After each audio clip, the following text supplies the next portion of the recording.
পরিবেশটা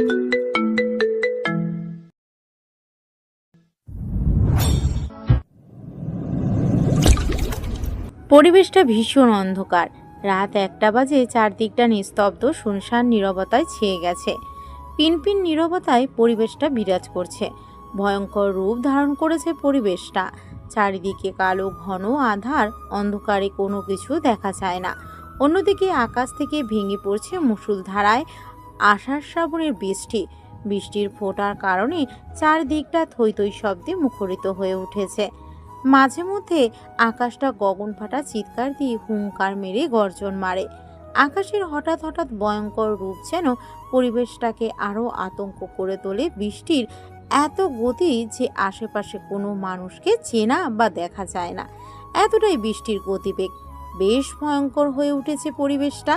এরই মধ্যে একটা বাড়িতে বদ্ধ রুমের মধ্যে দেখতে পাওয়া যায় জিরো বাল্বের বাতি জ্বলছে। রুমের মধ্যে বসে আছে কোনো এক অজানা ব্যক্তি। হাতে সিগারেট, সোফার উপরে পায়ে পা তুলে বসে আছে। তার সামনে চেয়ারের সাথে পা বেঁধে রাখা আছে একটা ছেলেকে। ছেলেটার মাথার উপরে হলদে রঙের জিরো বাল্বের বাতি জ্বলছে। অন্ধকারে থাকায় স্পষ্টভাবে দেখা যায় না, তবে অনুমান করা যাচ্ছে রক্তাক্ত শরীর নিয়ে চেয়ারের সাথে বেঁধে রাখা হয়েছে ছেলেটাকে। তার সামনে অজানা ব্যক্তিটা মনের সুখে সিগারেট টানছে, আর নিকোটিনের ধোঁয়াগুলো এই বিষাক্তময় পরিবেশটাতে ছেড়ে দিচ্ছে। এখনও ছেলেটার জ্ঞান ফিরেনি। অতিরিক্ত মারার কারণে শরীরের বিভিন্ন জায়গায় ফেটে গেছে। রক্ত এখনো চুয়ে চুয়ে শরীর থেকে পড়ছে। পাশে বসে থাকা অজানা ব্যক্তিটার উদ্দেশ্যে রুমের মধ্যে একটা ছেলে প্রবেশ করে আর বলে ওঠে, স্যার, এই ক্রিমিনালটা কলেজের বিভিন্ন ষড়যন্ত্র এবং খারাপ কাজের সাথে যুক্ত ছিল। এখানে সকল অপরাধের ডকুমেন্ট আছে। ছেলেটার কথা শুনে আগন্তুকটির হাতে থাকা সিগারেটের অংশটা মাটিতে ফেলে দেয়। তারপর পা দিয়ে পিছে মুখের ভিতরে থাকা ধোঁয়াগুলো উড়িয়ে দেয় বিস্ময় বিষাক্ত পরিবেশের মৃদু বাতাসের মাঝে, আর মুচকি হেসে বলে ওঠে, আমি দেখছি তুমি বাইরে গিয়ে অপেক্ষা করো, আর হ্যাঁ, ফুটান্ত গরম পানি নিয়ে আসো, আর আমার ব্যাগটা নিয়ে আসো। জি স্যার, এখনই নিয়ে আসছি। এ বলে ছেলেটা চলে যায়। চেয়ারে বাঁধা থাকা ছেলেটার এখনো জ্ঞান ফেরেনি। মুখ, চোখ, কান, নাক দিয়ে এখনো রক্ত পড়ছে। চেয়ারের উপর পায়ে পা তুলে অজানা ব্যক্তিটি ছেলেটার সামনে গিয়ে বসে আছে। এমন সময় সে ছেলেটা আবার এসে বলে ওঠে, স্যার, এই নিন আপনার গরম পানি, এবং এখানে আপনার ব্যাগ রাখা আছে। ব্যাগের ভেতরে আপনার সমস্ত জিনিসপত্র গুছিয়ে রাখা আছে। ছেলেটার কথা শুনে অজানা ব্যক্তিটা আবারও একটা রহস্যময় মুচকি হাসি দেয়, আর মুচকি হেসে বলে ওঠে, তুমি এক কাজ করো, বাইরে গিয়ে সবাইকে ভিতরে ডেকে নিয়ে এসো, আর একটা ক্যামেরা ওপেন কর যাতে সমস্ত ভিডিওটা সেখানে রেকর্ড হয়ে থাকে। জি স্যার, অবশ্যই। স্যার, এখনই তৈরি করছি সব কিছু। এই বলে ছেলেটা এখান থেকে চলে যায়। আর সেই অজানা ব্যক্তিটা গরম পানির বালতিটা তার সামনে নিয়ে আসে এবং বাক্সটা একটা টেবিলের উপর রেখে বাক্সের মুখ খুলে ভিতর থেকে বের করে অসংখ্য যন্ত্রপাতি, যেগুলো একটা সুস্থ মানুষ দেখলে ভয়ে অসুস্থ হয়ে যাবে। এতটাই ভয়ঙ্কর সেখানে সমস্ত জিনিস রাখা হয়েছে, যেটা দেখলে একজন হার্টের রোগী নিমিষেই মৃত্যুর দুয়ারে ঢলে পড়বে। এতটাই ভয়ঙ্কর সেখানে জিনিস রাখা আছে। চলুন তাহলে আপনাদের শুনিয়ে আনি বক্সের ভিতরে কি কি জিনিস রাখা আছে। বক্সের ভিতরে রাখা আছে সোনার তৈরি ছাপাতি, কুড়ালের টুকরো, কাচের ছুরি এবং ব্রেড হাতুড়ি, ইলেকট্রিক্যাল শক ড্রিল মেশিন, হ্যাস্কু করাট, ছুরি, কাঁচি, চিমটি, প্লাস আর বেশ কিছু জিনিসপত্র। এত সব জিনিসপত্র দেখে উপস্থিত থাকা বেশ কয়েকজনের ঘাম অঝরে ঝরতে শুরু করে। আগন্তুকটি মুচকি একটা হাসি দেয় আর বলে ওঠে, জুয়েল, দ্রুত আমার মগটা নিয়ে আয়, আর সবাইকে ভেতরে ডাক। পাশেই ক্যামেরাটা ওপেন করে ধর। জি ভাই, সব কিছু রেডি করা আছে। আর আপনার এই নিন মগটা। ওকে, ঠিক আছে, তুই পাশে দাঁড়িয়ে দেখ আর সমস্তটা ভিডিও কর। এই বলে রাসেল নামের আগন্তুকটা জুয়েলের হাতে থাকা একটা লাল কালারের মগ নিয়ে বালতির মধ্যে থেকে ফুটন্ত গরম পানি নিয়ে আর ছেটা দেয় চেয়ারের সাথে বেঁধে রাখা ছেলেটার মুখে। গরম পানি সেটা মুখের উপরে পড়ার সাথে সাথে ছেলেটা পাগলা কুত্তার মতো লাফালাফি শুরু করছে। ছেলেটা ছটফট করতে থাকে। মুহূর্তের মধ্যে পুরা মুখটা পুড়ে গিয়ে ঝলসে যায়। মুখের চামড়াগুলো খসে পড়তে শুরু করেছে। ভয়ঙ্কর দেখতে লাগছে এই মুহূর্তে ছেলেটাকে। পুরো শরীরের মাংস যেন সিদ্ধ হয়ে গেছে।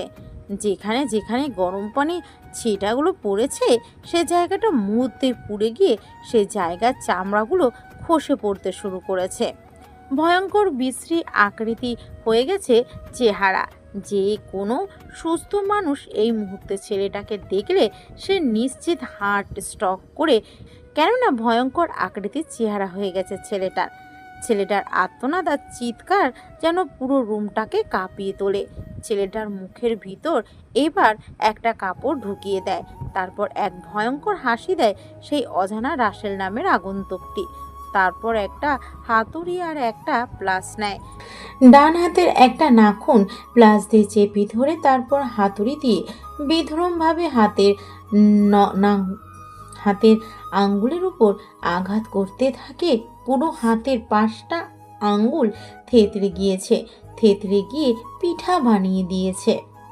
ছেলেটার চোখ থেকে পানি না পড়ছে রক্ত। এতটাই নৃশংস আর অত্যাচার শুরু করেছে ছেলেটা। উঠে দাঁড়াতে পারে না, গলা দিয়ে কোনো আওয়াজ বের হয় না, শুধু গোঙাচ্ছে। এরপর ইলেকট্রিক্যাল শক দেওয়ার জন্য মাথায় একটা তার পেঁচিয়ে দেয়। তারপর বোর্ডে ফ্লাকের মধ্যে সুইচ বোর্ড লাগিয়ে দেয়। তার পেঁচিয়ে তারপর সুইচ দেওয়ার সাথে সাথে ছেলেটার পুরো শরীরে ইলেকট্রিক্যাল শক দিতে থাকে। ছেলেটার ইলেকট্রিক্যাল শকে সারা শরীরে আগুন ধরে যায়। ছেলেটা ইলেকট্রিক্যাল শক খাওয়ার কারণে প্রায় পুড়ে গেছে। মৃত্যুর দুয়ারে ঢলে পড়ে ছেলেটা। এমন সময় তার মুখের ভিতর থেকে কাপড়টা বের করে রাসেল নামের আগন্তুকটা বলে ওঠে, কিরে এখন সত্যি মুখ খুলবি নাকি তোকে আরো অত্যাচার করতে হবে? চেয়ারের সাথে বাঁধা অবস্থা থাকা ছেলেটা কথা বলতে পারে না।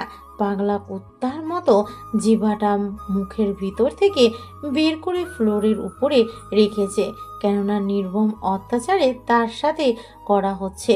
ছেলেটা মাথা উঠাতে না পেরে নিচ থেকে বলে ওঠে, ভাই আমাদের মেরো না, আমি এই বিষয়ে কোনো কিছু জানি না। শুধু এতটুকুই জানি ভার্সিটি থেকে বিভিন্ন মেয়ে বা কোনো কিছু পাচার করার দায়িত্ব আমাদের ছিল। উপর থেকে আমাদের নির্দেশ দিত, আমি সেই নির্দেশ অনুযায়ী কাজ করতাম। হ্যাঁ, আমি তো সেটাই জানতে চাচ্ছি যে তোর সাথে কে কে জড়িত আছে। ভাই আমার সাথে কে কে আছে সেটা আমি জানি না, তবে ভার্সিটিতে আমি একাই রাজত্ব করতাম। আর উপর থেকে আমাকে কল করে সব কিছু করতে বলতো। এর সাথে কে কে জড়িত আছে আমি কোনো কিছু জানি না। তোমরা আর আমাকে মেরো না, আমি তোমাদের অত্যাচার আর সহ্য করতে পারছি না। এটা তুই কি করে ভাবলি যে তোকে এত কষ্ট করে ধরার পর ছেড়ে দেব? এই কথাটা বলার পর ছেলেটার একটা চোখ কানা করে দেয়। কলমের নিব দিয়ে গুঁতো দেওয়ার কারণে চোখটা মুহূর্তের মধ্যে কানা হয়ে রক্ত পড়তে শুরু করে। এরপর একটা ছুরি দিয়ে চোখের জায়গা থেকে উপড়ে ফেলে। ছেলেটা গগন কাঁপানো এক চিৎকার দেয়। তারপর বাম হাতের 5 আঙ্গুল কেটে ফেলে।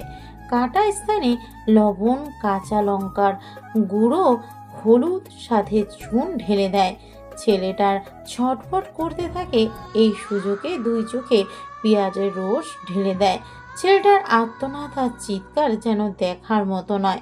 ছেলেটা কান্না অবস্থায় বলে ওঠে, ভাই আমি জানি না তোমরা কে, আমি সত্যি বলছি তোমরা আমাকে মেরো না। আমি জানি না তোমরা কে, কেন তোমরা আমাকে এখানে তুলে এনেছ। আমি জানি আমি অপরাধী, আমি অপরাধ করেছি, তাই বলে তোমরা আমাকে এই মরণবিধির যন্ত্রণা দিও না। তোমাদের এই মরণবিধির যন্ত্রণা আর আমি সহ্য করতে পারছি না। এর থেকে তোমরা আমাকে একেবারে মেরে ফেলো। ছেলেটার কথা শুনে উচ্চস্বরে হাসতে থাকে। উপস্থিত থাকা সকলে মিলে তাদের মধ্যে থেকে আগন্তুক রাসেল মুচকি হেসে বলে ওঠে, তুই আমার পরিচয় জানতে চাস? তাহলে মরার আগে তোকে বলে দেই, বাংলাদেশ কমান্ডো বাহিনীর নির্বাহ অফিসার রাসেল শেখ। রাসেল শেখ নামটা শুনে কলিজায় পানির সাথে সাথে শুকিয়ে যায়, কেননা সুয়েল নামের রক্তাক্তবিহীন ছেলেটা জানে যে এই রাসেল শেখ কতটা ভয়ঙ্কর মানুষ। বাংলাদেশ সেনাবাহিনীর নির্বাহী অফিসার কমান্ডো পদে দায়িত্ব পালন করেছে খুব ভয়ঙ্কর একটা অফিসার নাম শুনলে ভয়ে কলিজার পানি শুকিয়ে যায়। এতটাই ভয়ঙ্কর এই নির্বাহী অফিসার রাসেল শেখ, যার নাম শুনলে বাংলাদেশের আচ্ছা আচ্ছা অপরাধীরা নিজেদের আস্তানা থেকে আন্ডারগ্রাউন্ডে যেতে বাধ্য হয়। তার নাম হচ্ছে রাসেল শেখ। রাসেল বলে ওঠে, জুয়েল, দ্রুত খবর নেন, ভার্সিটিতে কালকে আমার অ্যাডমিশনের ব্যবস্থা কর, আর একে মেরে লাশটা 4 রাস্তার মোড়ে ফেলে আসবে। ওকে স্যার, কাজ হয়ে যাবে, কোনো সমস্যা নেই। আর কোনো কথা না বলে ছেলেটাকে একটা টেবিলের উপর শুয়ে দেওয়া হয়। তারপর একটা ধারালো ছুরি ছেলেটার গলার উপর রেখে পাঠা ছাগলের যেভাবে বলি দেওয়া হয় ঠিক সেইভাবে এক কোপে শরীর থেকে মাথাটা আলাদা করে ফেলা হয়। তারপর পাঠা ছাগল যেভাবে বলি দেওয়া হয় সেভাবে বলি দেওয়ার পর ছেলেটা সেখানে ছটফট করতে থাকে। মুহূর্তের মধ্যে চোখের সামনে মৃত্যুর দুয়ারে ঢলে পড়ে সোহেল নামের ছেলেটা। এরপর রাসেল নামের আগন্তুক বেরিয়ে পড়ে গোডাউন থেকে নিজের বাড়ির উদ্দেশ্যে। তারপর জুয়েল সহ বেশ কয়েকজন অফিসার মিলে লাশটাকে ফেলে দিয়ে আসে 4 রাস্তার মোড়ে। পরের দিন সকালে গগন ফাটা এই রোদে ইট পাটকেলের এই শহরে তীব্র আকাশে রোদ উঠেছে। রোদের গতিবেগ এতই যে পিঠের চামড়া পড়ে ঘাম ঝরতে শুরু করেছে।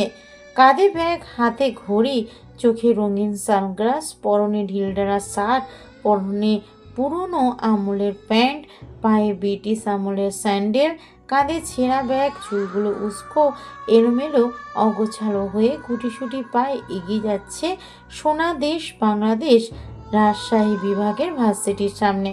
ভার্সিটির সামনে এসে নাকের কাছে চশমাটা এনে ভার্সিটির নামটা ভালো করে পড়ে আবারও চশমাটা ঠিক করে ভার্সিটির ভিতর পা রাখে ছেলেটা। তারপর আর চোখে এদিক ওদিক তাকিয়ে মুচকি একটা হাসি দিয়ে গুটি গুটি পায়ে আবার সামনে এগিয়ে যেতে থাকে ছেলেটা। ছেলেটা নিজের মতো করে আনমনে হাঁটছিল। হঠাৎ করে ছেলেটা কোনো কিছুর সাথে ধাক্কা খেয়ে পড়ে যায়। ছেলেটা উঠে দাঁড়ানোর আগেই কেউ একজন ছেলেটাকে তুলে দাঁড় করায়। তারপর জুতো দিয়ে বেশ কয়েকটা থাপ্পড় মারে। ছেলেটা থাপ্পড় খেয়ে গাল ফেটে গিয়ে রক্ত পড়তে থাকে। ছেলেটার সামনে থাকা কেউ একজন আঙ্গুল তুলে গালি দিয়ে বলে ওঠে, কুত্তার বাচ্চা, তুই কি চোখে দেখতে পারিস না? চোখ কি পকেটে নিয়ে ঘুরিস? জল জীবন্ত একটা মানুষকে এসে ধাক্কা দিয়ে দিলি। ধাক্কা দিয়েছিস তো ঠিক আছে, ধাক্কা দেওয়ার পর আবার তুই ফেলে দিলি। কোন জঙ্গল থেকে যেসব উঠে আসে কিছুই বুঝি না। মেয়েটার কোনো কথা বলে না। বেশ কয়েকটা কথা শুনে তাড়াহুড়ো করে ভার্সিটি থেকে বের হয়ে যায়। ছেলেটা কোনো কিছু বলে ওঠার আগেই মেয়েটা চলে যায়। ছেলেটা মুচকি হেসে পকেট থেকে একটা রুমাল বের করে গালের রক্তগুলো মুছে নেয়। তারপর আবার গুটি গুটি পায়ে সামনে যেতে থাকে। এমন সময় পিছন থেকে কেউ একজন ডাক দিয়ে বলে ওঠে, এই যে বাংলার খ্যাত স্টাইলিশ হিরো, জঙ্গল থেকে উঠে এলি, এদিকে আর। ছেলেটা এদিক ওদিক না তাকিয়ে নিজের মতো করে হেঁটে চলেছে। কারো কথায় কোনো কিছুর মত নেই। নিজের মতো করে পায়ে হেঁটে সামনে এগিয়ে চলেছে। এমন সময় পেছন থেকে আবারও মেরি কণ্ঠে কেউ একজন বলে ওঠে, কিরে জঙ্গলি, খ্যাত চার চোখওয়ালা, তোকে যে ডাকছি, এদিকে শুনতে পাচ্ছিস না? ছেলেটা এবার থমকে যায়। হঠাৎ করে পিছন থেকে এমন কারো ডাক শুনে আশেপাশে তাকিয়ে দেখতে পায় কেউ নেই। পিছন থেকে আবার বলে ওঠে, আরে দেশি হিরো, বিদেশি খ্যাত তোর পেছনে তোকে ডাকছে।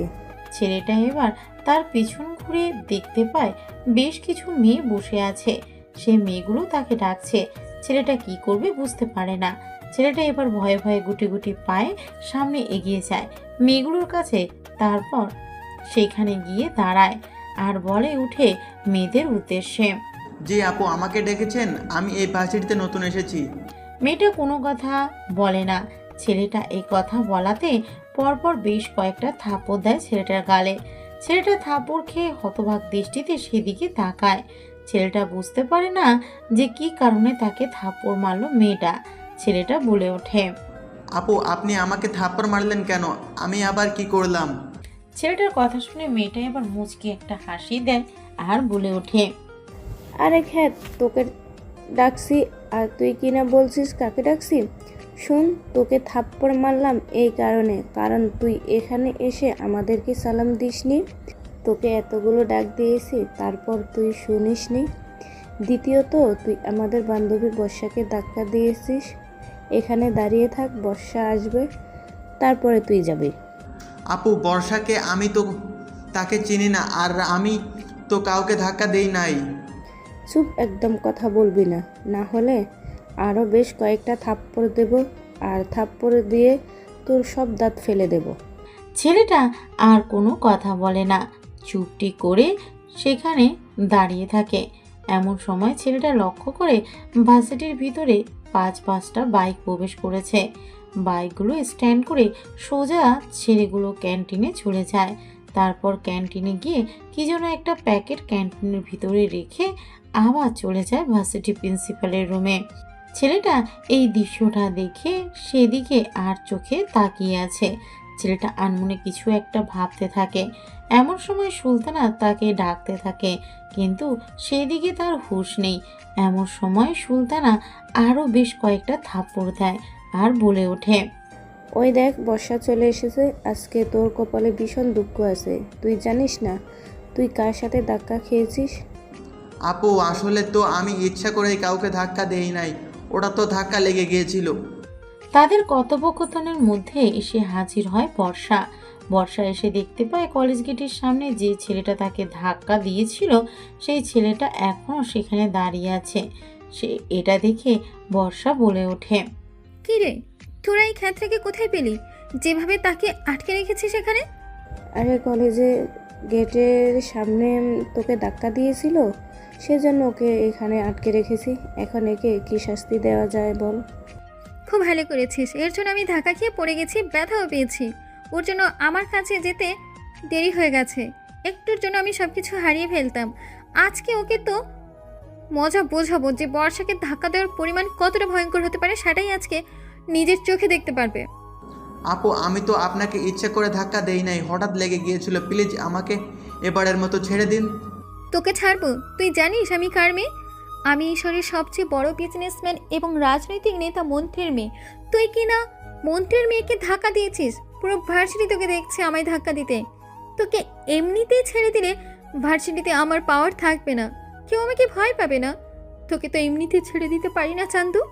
এখন তোকে শাস্তি পেতে হবে। শাস্তির জন্য তুই রেডি হ। প্লিজ আপু, আমার সাথে এমন করবেন না, আমাকে এবারের মতো ছেড়ে দিন, আমি ভুল করেছি। চুপ, আর কোনো কথা বলবি না। এখানে চুপ করে থাক। এই সুলতানা, একটা হকি স্টিক নিয়ে আয় আর কয়েকটা জুতার মালা নিয়ে আয়। একে আজকে পরিয়ে পুরো ভার্সিটি ঘোরাবো, সবাই একে জুতার মালা পরাবি। ছেলেটাকে ছেড়ে দেওয়ার জন্য ছেলেটা আকুতি মিকুতি করতে থাকে, কিন্তু কেউ তাকে ছেড়ে দিতে রাজি হয় না। বর্ষার কথা মতো সুলতানা গিয়ে কিছু জুতার মালা নিয়ে আসে, তারপর তাকে পরিয়ে দেয়। এরপর কয়েকটা ছবি তুলে ছেড়ে দেয় সোশ্যাল মিডিয়াতে। তারপর সবাই মিলে উড়াধারা মারতে থাকে রাসেলকে। রাসেল এতজনের হাতে মার খেয়ে মাটিতে পড়ে আছে, শরীরটা রক্তে রক্তাক্ত হয়ে গেছে। অনেক মার মেরেছে, মার খাওয়ার জন্য মাটিতে পড়ে গড়াগড়ি খাচ্ছে। বর্ষা বলে ওঠে। আজকের মতো হয়ে গেছে, ওকে আর মারা লাগবে না, ওকে ছেড়ে দে তোরা। ও বুঝে গেছে আমি মন্ত্রীর মেয়ে, কতটা ডেঞ্জারাস এবং ভয়ানক। সে আর কখনো আমার সাথে লাগতে আসবে না। আমার সাথে লাগলে এর পরিণাম খুব খারাপ হবে। এই বলে বর্ষা ও তার দলবল সেখান থেকে চলে যায়। ছেলেটা এখনো মাটিতে পড়ে আছে। অন্যদিক থেকে একটা ছেলে তার বাইকে করে ভার্সিটির মাঠে প্রবেশ করতে যায়। এমন সময় রাসেলকে মাটিতে পড়ে থাকতে দেখে ছেলেটা বাইক স্ট্যান্ড করে রাসেলের হাত ধরে ছেলেটা রাসেলকে তুলে দাঁড় করায়। ছেলেটা বলে ওঠে। তুমি কে? আর তুমি এভাবে মাটিতে পড়ে আছো কেন? তোমাকে দেখে তো মনে হচ্ছে কেউ তোমাকে মেরেছে। ছেলেটা ক্লান্ত শরীর নিয়ে হালকা মৃদু হেসে ছেলেটার উদ্দেশ্যে বলে ওঠে। আমি রাসেল, এই ভার্সিটিতে নতুন অ্যাডমিশন নিয়েছি। তোমাকে দেখে তো মনে হলো অনেক মার মেরেছে কেউ একজন। তোমাকে ভার্সিটির কে এত অত্যাচার করলো শুনি তার নাম। আসলে আমি তাদেরকে চিনি না, তবে সবাই বলা বলি করেছিল যে ও নাকি মন্ত্রীর মেয়ে, নাম তার বর্ষা। ওই বর্ষাকে তো আমি দেখে নেব। মন্ত্রীর মেয়ে হয়েছে বলে কি সে কি নিজেকে প্রধানমন্ত্রী ভাবতে শুরু করেছে? আচ্ছা, তুমি কোন ক্লাসে পড়ো? আমি এবার অনার্স দ্বিতীয় বর্ষে ভর্তি হয়েছি। তুমি তো তাহলে আমাদের ক্লাসের সেম ইয়ারে পড়ো। আচ্ছা, তাহলে আজ থেকে আমরা বন্ধু। কি বলেন এটা ভাই? আমি কখনো আপনার বন্ধু হতে পারি যেখানে আমার পোশাক দেখে সবাই আমাকে ধূরছাই করে, সেখানে আপনি আমাকে বন্ধুত্ব করতে বলছেন? কে কেমন এটা আমার জানা দরকার নেই। তুমি আজ থেকে আমার বন্ধু, আর বন্ধুর মধ্যে শুধু তুই এখন হবে কি আমার বন্ধু। ঠিক আছে, আজ থেকে আমরা বন্ধু। তোমার তো নাম জানা হলো না। আবার তুই আমাকে তুমি করে ডাকছিস? বললাম না শুধু তুই বলে ডাকবি। আর হ্যাঁ, আমি রাজ। ওকে বন্ধু, ঠিক আছে, চল ক্লাসে যাই। রাজ রাসেলকে ক্লাসের ভিতরে যেতে বলে, নিজে বাইকটা স্টেশন করতে চলে যায়। রাসেল নিজের মতো করে ভার্সিটিটা চারিদিক দিয়ে ঘুরে দেখতে থাকে। এমন সময় তার মনে পড়ে ভার্সিটিতে বেশ কয়েকজন বাইক নিয়ে প্রবেশ করেছিল এবং তারা রুমের ভিতর প্রবেশ করেছিল। পেন্সিলের সেই দিকে তার মনে ছিল না। মনে পড়তে রাসেল গুটি গুটি পায়ে প্রিন্সিপালের জানালার কাছে গিয়ে দাঁড়ায়। ভেতরে ছেলেগুলো বলছে, প্রিন্সিপাল সাহেব, এবারে প্রায় 50 কোটি টাকার মাল সাপ্লাই হয়েছে। আপনার এখানে থেকেই প্রায় 70টা মেয়ে পাচার হয়েছে। সব টাকা ব্যাংকে রাখা আছে। ঠিক আছে, তোরা মন দিয়ে শোন। হুটহাট করে তোরা কলেজে আসবি না। আমি খবর পেয়েছি বাংলাদেশের সেনাবাহিনীর কমান্ডো এক অফিসার এই শহরে চলে এসেছে, ছদ্মবেশে আছে। কেউ তাকে আজ পর্যন্ত দেখতে পারেনি। যে দেখেছে তাকে পৃথিবী থেকে সরিয়ে দিয়েছে। সে খুব দূরসর অফিসার, সাবধানে কাজ করবি। কোনো অফিসার আমাদের কোনো কিছু করতে পারবে না। যতক্ষণ আমরা ভার্সিটিতে আছি ততক্ষণ কোনো অফিসার এখানে পা রাখতে পারবে না। এখানে আমাদের অসংখ্য ছেলেপেলে ছদ্মবেশে আসে, তাই নিশ্চিন্তে থাকুন। হোস্টেলে আরও 10টা মেয়েকে আটকে রাখা আছে। ওদেরকে আজকে নিয়ে পাচার করবে লন্ডনের দেশে। ওখানে আমার কন্ট্যাক্ট হয়েছে কয়েকজনের সাথে। 8 কোটি দিতে চেয়েছে 10টা মেয়ের জন্য। ঠিক আছে প্রিন্সিপাল সাহেব, কাজ হয়ে যাবে। কোথায় ডেলিভারি দিতে হবে?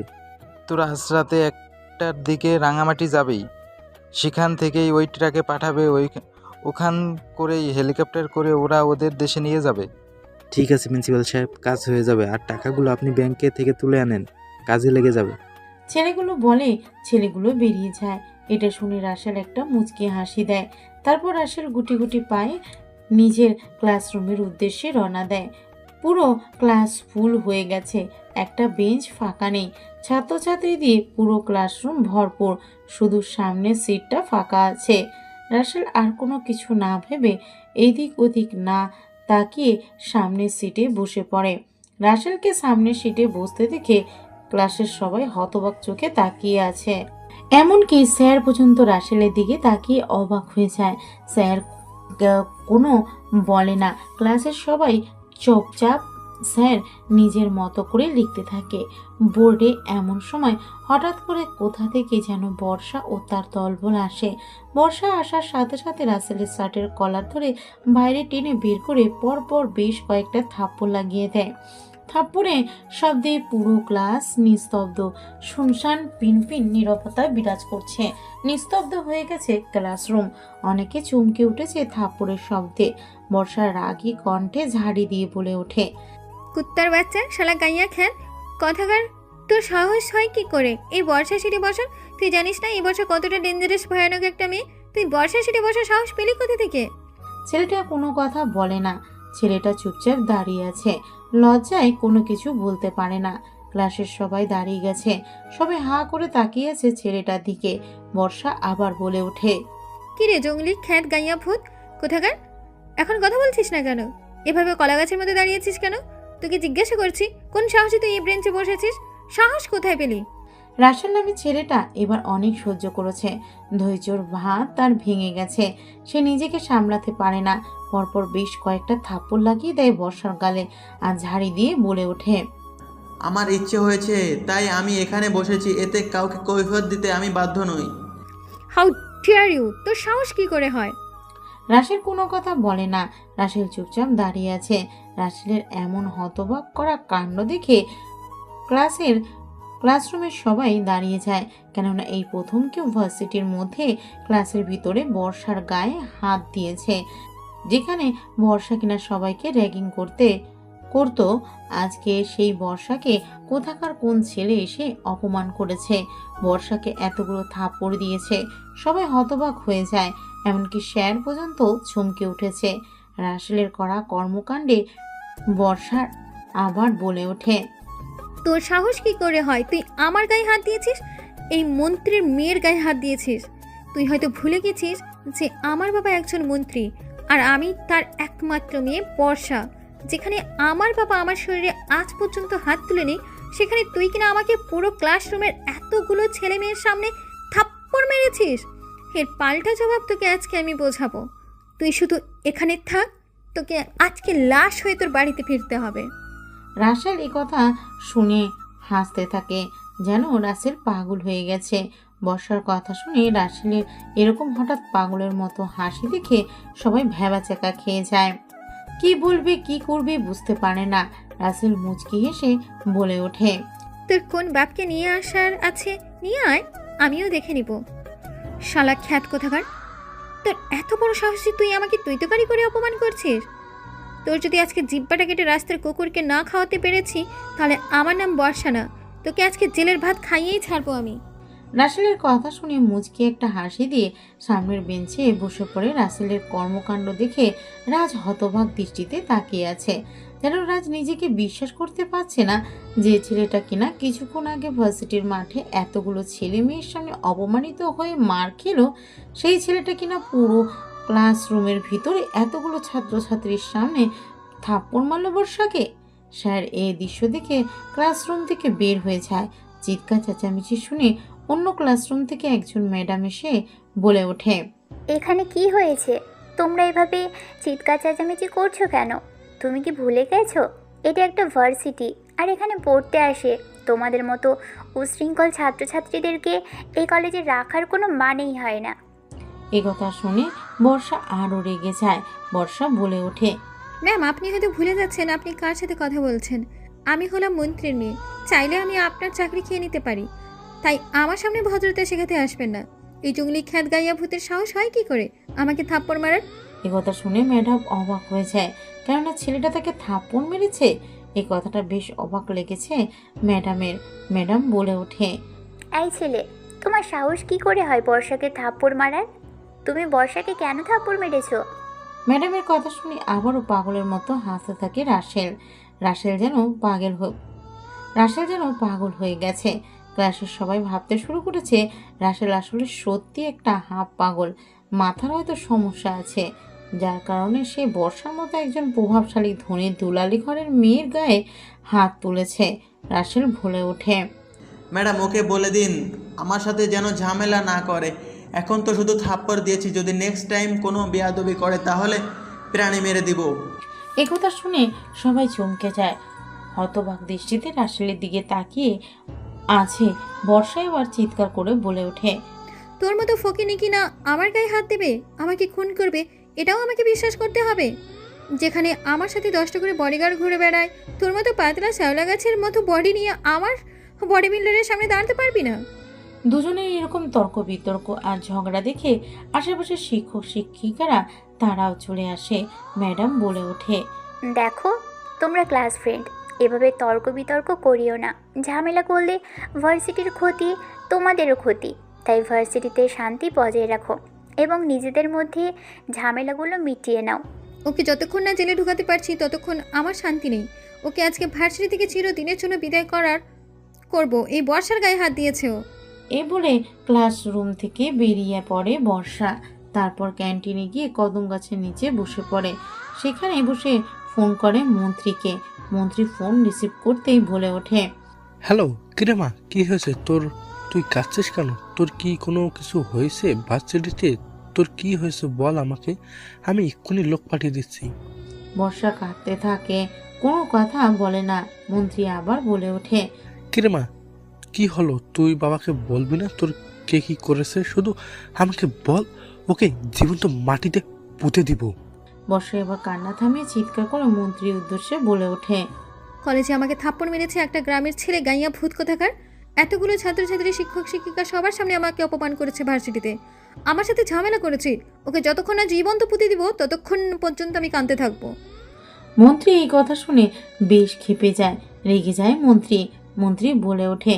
কোন রাস্কেলের এত বড় সাহস যে আমার কলিজার টুকরা একমাত্র মেয়ের গায়ে হাত দিয়েছে, তার হাত এবং পা শরীর থেকে আলাদা করে মাটিতে জীবন্ত পুঁতে দেব।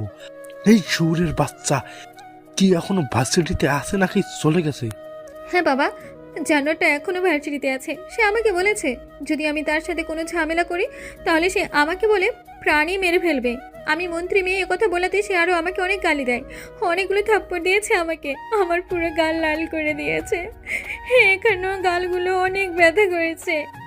তুই কোনো চিন্তা করিস না মা, আমি এখনই 10টা গাড়ি পুলিশের পাঠিয়ে দিচ্ছি ওকে তুলে নিয়ে আসার জন্য। তুই এখন সেখানে না দাঁড়িয়ে থেকে বাড়িতে গিয়ে রেস্ট নে। তোর আম্মুর কাছ থেকে বরফ নিয়ে তোর নরম তুলতুলে ফর্সা গালগুলোতে বরফের মলম দে। ওই জানোয়ারটাকে আমি আগুনে পুড়িয়ে মারবো। আমার মেয়ের গায়ে হাত দিয়েছে, ওর কলিজা কেটে বের করে খাবো আমি। না বাবা, আমি চাই ওকে পুলিশের হাতে তুলে দিয়ে সারা রাত যেন অত্যাচার করা হয় আর বুঝিয়ে দেয় এই বর্ষা কতটা ডেঞ্জার, যেন ও আমার সাথে পাঙ্গা নেওয়ার সাহস না পায়। এতটা তার অবস্থা খারাপ করে দেবে। এতক্ষণ হয়তো পুলিশের গাড়ি ভার্সিটিতে চলে গেছে। আমি পুলিশকে মেসেজ দিয়ে দিয়েছি 10টা গাড়ি চলে গেছে, আর রাস্কেলটাকে তুলে আনার জন্য আমি থানায় যাচ্ছি। তুই বাড়িতে চলে যাস। ঠিক আছে বাবা, আমি তাহলে বাড়ি চলে যাচ্ছি। ওই জানোয়ারটাকে কিন্তু ছাড়বে না, আর রাস্কালটাকে বুঝিয়ে দেবে এই বর্ষা কতটা ভয়ঙ্কর। তারপর মন্ত্রী কল কেটে দেয়। মন্ত্রীও বেরিয়ে পড়ে থানার উদ্দেশ্যে। দেখতে দেখতে ভার্সিটিতে প্রবেশ করে 10-10টা পুলিশের গাড়ি। বেরিয়ে আসে প্রায় 30 থেকে 40টা পুলিশ। ভার্সিটির মাঠে এতগুলো পুলিশকে দেখে ছাত্রছাত্রী হিমশিম খেয়ে যায়। ছাত্রছাত্রীরা ভয়ে পিছিয়ে যায়। পুলিশেরা চলে আসে ক্যান্টিনে। ক্লাসে ঝামেলা হয়েছিল বলে ব্রেক টাইম দিয়েছিল। টিফিনের পর সম্পূর্ণ ক্লাস শেষ করা হবে। রাজ আর রাসেল মিলে ক্যান্টিনে বসেছিল। ক্যান্টিনে বসেছিল আরও অনেক ছাত্রছাত্রী। ভার্সিটির মাঠে যেখানে সেখানে সব ছাত্রছাত্রীরা আড্ডা দিচ্ছিল। হঠাৎ করে এতগুলো পুলিশকে দেখে সব ছাত্রছাত্রীরা সেদিকে দল বেঁধে আসে।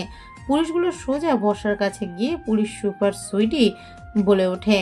আচ্ছা, আপনাদের মধ্যে বর্ষাকে মোদির মেয়ে আমাদের মোদি সাহেবে পাঠিয়েছেন। বর্ষা কোনো এক রাজার নামে ছেলে নামে থানায় মামলা করা হয়েছে। ছেলেটিকে আমরা তুলে নিতে এসেছি।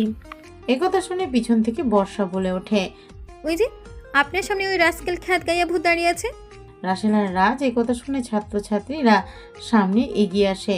বর্ষা পিছন থেকে বলে ওঠে। আমি বর্ষা, মন্ত্রী মেয়ে, আমি কেস করেছি। ওই জানোয়ারটা খ্যাত গাইয়া কোথাকার ব্রেঞ্চে বসে আছে ক্যান্টিনের। কনস্টেবল, কোনো কথা ছাড়াই ছেলেটিকে গাড়িতে তোলো এবং থানায় নিয়ে যাও। সেখানেই তার বিচার করা হবে। বর্ষা রাসেলের সামনে গিয়ে দাঁড়ায় আর মুচকি হেসে বলে ওঠে। কিরে, তোকে বলেছিলাম না যে আমি মন্ত্রী মেয়ে, আমার সাথে পাঙ্গা নিস না। পাঙ্গা নিলে তোর হাল বেহাল করে দিব। কিন্তু তুই আমার কথা শুনলি না, এখন সারা জীবন জেলে পচে মর গিয়ে। রাসেল কথা শুনে পাগলের মতো হাসতে থাকে। রাসেলের এরকম হাসি দেখে উপস্থিত থাকা ছাত্রছাত্রীরা আরো বেশ অবাক হয়। অবাক হয়ে যায় বর্ষা। যেখানে কিনা পুলিশ দেখলে সবাই ভয় পেয়ে যায়, সেখানে কিনা এই রাসেল হাসছে। এটা দেখে সবাই ভেবে নিয়েছে রাসেল সত্যি একটা পাগল। না হলে কেউ এই বিপদের সময় উচ্চ স্বরে পাগলের মতো হাসে। রাসেলকে সবাই পাগল বলতে শুরু করে।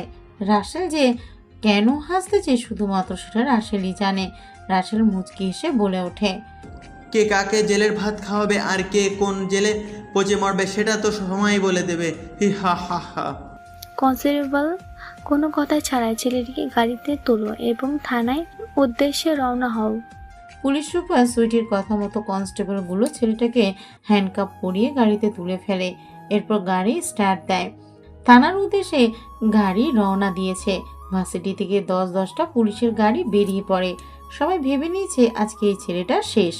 এ পর্যন্ত বর্ষা যে কতগুলো ছেলেকে ভার্সিটি থেকে বের করেছে সেটা সবার অজানা। ভয়ে কেউ বর্ষার সাথে পাঙ্গা নেয় না। যদি কেউ পাঙ্গা নেয় রাসেলের মতো তার হাল করে ছাড়বে বর্ষা। গাড়িগুলো চলে আসে থানার ভেতরে, তারপর লকআপের ভিতর বন্দি করে রাসেলকে। দেখতে দেখতে মন্ত্রী সাহেব তিনিও চলে আসে থানাতে ঢুকতে ঢুকতে বলে ওঠে, কোন শালা কুত্তার বাচ্চা, শহুরের বাচ্চা, জানোয়ার সাহস হয় কি করে আমার মেয়ের গায়ে হাত তোলার? আমার ফুলের মতো মেয়েটার গায়ে হাত তুলে বলে গাল ফাটিয়ে দিয়েছিস? ওর হাত আমি আজ কেটে নিব। প্রবেশ করতে করতে মন্ত্রী চিৎকার করে কথাগুলো বলে মন্ত্রী প্রবেশ করেছে। দেখে পুলিশ সুপার সুইটি সহ কনস্টেবলগুলো স্যালুট দিয়ে ওঠে। মন্ত্রী বলে ওঠে, এই যে পুলিশ ম্যাডাম, ছেলেটাকে তুলে এনেছেন কিনা? ওর সাহস হয় কি করে আমার মেয়ের গায়ে হাত দেয়? ওর হাত দুটো আজকে আমি কেটে নিব। কোন ছেলেটা? তাকে বাড়ি নিয়ে আসো। প্লিজ মোদি সাহেব, আপনি শান্ত হন, এত উত্তেজনা হবেন না। আপনার ছেলেকে ফার্সি থেকে গ্রেফতার করে থানায় নিয়ে এসেছি। ওকে দ্রুত থানার ভিতর থেকে বের করে নিয়ে আসেন। আমার সামনে ওর সাহস হয় কি করে আমার মেয়েকে থাপ্পড় মারা? কনস্টেবল, ছেলেকে লকআপ থেকে বের করো, এখানে নিয়ে আসেন। পুলিশ সুপার সুইটির কথা মতো রাসেলকে লকআপের ভিতর থেকে বের করে নিয়ে আসা হয়। মন্ত্রী সাহেব নিজের মতো করে মোবাইলে কি যেন দেখছিল। ছেলেটার মন্ত্রীর সামনে এনে দাঁড় করায়। তারপর সুইটি বলে ওঠে, স্যার, এই ছেলেটা আপনার মেয়েকে মেরেছে আর এর নামে আপনার মেয়ে থানায় অভিযোগ জানিয়েছে। মন্ত্রী সাহেব এই কথা শুনে সামনে তাকায়। সামনে তাকিয়ে তো অবাক হয়ে যায়। ভয়ে হাত থেকে ফোনটা পড়ে যায়। মন্ত্রী সাহেব কাঁপাকাঁপি শুরু করেছে। মন্ত্রী সাহেবের কপাল দিয়ে গাল বেয়ে ঘাম ঝরতে থাকে। হঠাৎ করে মন্ত্রী সাহেবের এরকম কাঁপাকাঁপি আর অদ্ভুত ব্যবহারে উপস্থিত থাকা পুলিশ সুপার সুইটি সহ সকল কনস্টেবল অবাক হয়ে যায়। মন্ত্রী কি করবে কি বলবে বুঝতে পারে না। মন্ত্রীর ভয়ে গলা শুকিয়ে যায়। তবুও মন্ত্রী রাসেলকে দেখে আমতা আমতা কণ্ঠস্বর করে বলে ওঠে, স্যার, আপনি এখানে? আপনি লকআপের ভিতর কি করছেন স্যার? আর আপনার হাতে ডান্ডা বেরি কে পড়েছে স্যার? মন্ত্রীর কথা শুনে আর মন্ত্রী এমন ব্যবহারে সবাই অবাক হয়ে যায়। রাসেলের কথা শুনে মুচকি একটা হাসি দেয়। ইন্সপেক্টর সুইটি অবাক চোখে মন্ত্রীর দিকে তাকিয়ে আছে। মন্ত্রী বলে ওঠে, এই যে পুলিশ ম্যাডাম, আপনার সাহস কি করে হয় স্যারের হাত হ্যান্ডকাপ পরানো? আপনার কি জীবনের মায়া নেই? একথা শুনে পুলিশ সুপার সুইটি এবং কনস্টেবল গুলো বেশ অবাক হয়ে যায়। ইন্সপেক্টর সুইটি বলে ওঠে, আরে স্যার, আপনি কি বলছেন? আপনি এবং আপনার মেয়ে তো থানায় এই ছেলেটির নামে অভিযোগ করেছে এবং তুলে নিয়ে আসতে বলেছেন। তাই তো আমরা ভার্সিটি থেকে এই ছেলেটিকে তুলে নিয়ে এসেছিলাম থানায়। আর এখন আপনি বলছেন আপনার কেন গ্রেফতার করেছি? একথা শুনে মন্ত্রী ঘাবড়ে যায়, বেশ অবাক হয়ে যায়। মন্ত্রী ভয়ে ভয়ে বলে ওঠে, তাড়াতাড়ি স্যারের হাত থেকে হ্যান্ডকাপটা খুলে ফেলুন। অফিসার, আর কিছু খাবারের ব্যবস্থা করুন, চা অথবা কফি। মন্ত্রী ছেলেটাকে বারবার স্যার বলছেন। এটা শুনে সবাই বেশ অবাক হচ্ছে। মন্ত্রীর কথা মতো রাসেলের হাত থেকে হ্যান্ডকাফ খুলে ফেলে মন্ত্রী বলে ওঠে, সরি স্যার, আমি আসলে বুঝতে পারিনি, আমার মেয়েও বুঝতে পারেনি। আমার মেয়ে আপনাকে চিনি না, তাই ভুল করে ফেলেছি, তাকে আপনি ক্ষমা করে দেন। মন্ত্রীর কথা মতো কনস্টেবলগুলো চা কফির ব্যবস্থা করতে যায়। চেয়ারে পায়ে পা তুলে বসে পড়ে রাসেল মুচকি হেসে বলে ওঠে, মন্ত্রী সাহেব, আপনার মেয়ে ভার্সিটিতে অনেক অপরাধ করে। আমি চাইলে কিন্তু আপনার মেয়েকে সারা জীবনের জন্য জেলে আটকে রাখতে পারি। পুলিশ সুপার সুইটি একথা শুনে আরও অবাক হয়ে যায়। মন্ত্রী রাসেলের মুখে এরকম কথা শুনে বেশ ঘাবড়ে যায়। পুলিশ সুপার সুইটি বলে ওঠে, আসলে স্যার, আমি এখনো চিনতে পারলাম না ওনাকে। আপনি ওনাকে বারবার কেন স্যার বলছেন? আর ওনাকে এত ভয় পাচ্ছেন কেন? পুলিশ সুপার সুইটির কথা শুনে মন্ত্রী এবার চেয়ার থেকে উঠে এক ধমক দিয়ে বলে ওঠে, ইন্সপেক্টর, আপনি কি জানেন উনি কে? উনি হচ্ছে বাংলাদেশের গোয়েন্দা বিভাগের সর্বপ্রথম এবং সর্বশেষ একজন গোয়েন্দা অফিসার, যার হাতে এ পর্যন্ত 379 জন মার্ডার হয়েছে, যাদেরকে ক্রসফায়ার করে মেরে ফেলেছেন স্যার। যার কথা মতো দেশের প্রধানমন্ত্রী পর্যন্ত চলে, উনি হচ্ছে সেই অফিসার মোহাম্মদ রাসেল শেখ।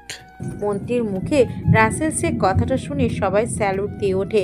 একজন কনস্টেবল চা কফি নিয়ে আসছিল, সেও রাসেল শেখ নামটা শোনার সাথে সাথে চায়ের কাপ ফেলে দিয়ে স্যালুট দিয়ে ওঠে, কেননা সবাই জানে এই রাসেল শেখ কতটা ভয়ঙ্কর একজন অফিসার। রাসেল বলে ওঠে, দেখুন, আমাকে ভয় পাওয়ার কোনো কিছুই নেই। আমি পার্সিদের নতুন একটা মিশনে এসেছি। স্যার, আপনি কোন মিশনে এসেছেন? আর আমার মেয়ে আপনার সাথে যা করেছে তার জন্য আমি খুবই লজ্জিত এবং দুঃখিত। আপনি চাইলে আমার মেয়েকে শাস্তি দিতে পারেন স্যার, চাইলে আমাকেও দিতে পারেন। আসলে ছোট থেকে ওকে একটু লাই দিতে দিতে আজকেও আমার কথার অবাধ্য হয়ে গেছে। এখান থেকে ওকে শাসনে রাখবো। ভার্সিটিতে আমি নতুন মিশনে এসেছি, গোপন সিক্রেট। আর আপনার মেয়েকে সাবধানে থাকতে বলবেন, কারণ আপনার মেয়ে উশৃঙ্খল ভার্সিটিতে কোনো সময় বিপদে পড়বে বলা যায় না। ঠিক আছে স্যার, আপনি যেহেতু বলছেন, ওকে আমি সাবধান করে দিব। আমি চা কফি কোনোটাই খাবো না। আর হ্যাঁ, আমি ভার্সিটিতে আবার যাচ্ছি। আমি যে এই শহরে ছদ্মবেশে এসেছি সেটা যেন কেউ জানতে না পারে, না হলে যে আমার কথা ফাঁস করবে তাকে দুনিয়া থেকে। বাকি কথাটা বলতে দেয় না মন্ত্রী। মন্ত্রী তার আগে বলে ওঠে, স্যার, আর বলতে হবে না স্যার, আমরা বুঝে গেছি। রাসেল আর কোনো কথা না বলে রাসেল থানা থেকে বেরিয়ে যায়, তারপর ভার্সিটির উদ্দেশ্যে রওনা দেয়। চলুন তাহলে শুনে আসি আসলে রাসেলকে আর বর্ষা দেখতে কেমন। রাসেল হচ্ছে বাংলাদেশের আইন বিভাগের সর্বোচ্চ উচ্চ পদের একজন গোয়েন্দা অফিসার, যার কথা মতো ম্যাজিস্ট্রেট, ডিসি, এসপি, কমিশনার, এমনকি দেশের প্রধানমন্ত্রী এ পর্যন্ত মাথা নিচু করতে বাধ্য হয়। রাসেল শেখ এমন একজন মানুষ যার সামনে কেউ উঁচু গলায় কথা বলতে পারে না। অপরাধীকে অপরাধ করতে দেখলেই মৃত্যু ছাড়া জেল দেয় না। যদি রাসেলের সামনে কেউ অপরাধ করেছে, মৃত্যু তার জন্য নিশ্চিত। রাসেল অপরাধীদেরকে মৃত্যু দেয়, কিন্তু অপরাধীদের জেল দেয় না। এজন্য বাংলাদেশের সাধারণ জনগোষ্ঠী থেকে উচ্চ পদস্থের বড় বড় গোয়েন্দা অফিসার, মানুষজন সবাই থাকে রাসেল শেখ বলে চেনে। রাসেল দেখতে বেশ স্বাস্থ্যবান, বিশাল আকৃতির তার দেহ, উচ্চতায় প্রায় 6 ফিট 8 ইঞ্চি।